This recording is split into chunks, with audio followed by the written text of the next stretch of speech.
សួស្តីអ្នកទាំងអស់គ្នាថ្ងៃនេះខ្ញុំមកនិយាយពីគ្រុឌ Laravel product ទាំងអស់នេះឬគឺប៊ូតុងដែលពួកយើងរៀបហើយមានដូចជា delete edit ហើយនឹងអានេះមើល description ដែលយើងសរសេរពួកយើងមានប៊ូតុងដែលនេះកន្លែងប៊ូតុងកន្លែងនេះគឺ add product យើងអាចសរសេរឈ្មោះអីក៏បានដែរដើម្បី add ចូល product ហើយវា link ជាមួយ database អានេះពួកខ្ញុំសាកតេស្តឲ្យមើល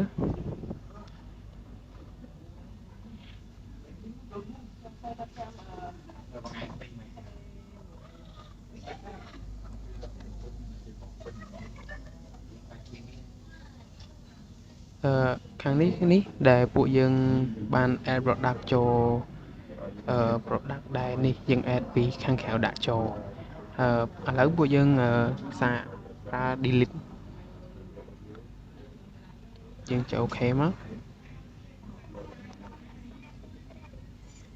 ក្នុង database របស់យើង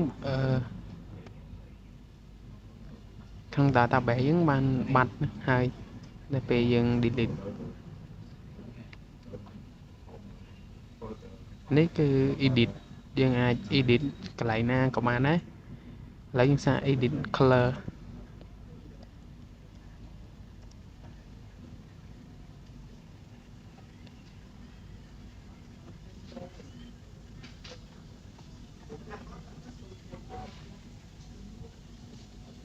នេះឥឡូវវាយើងដូរមក black បានហើយដោយសារយើង edit មុនហ្នឹង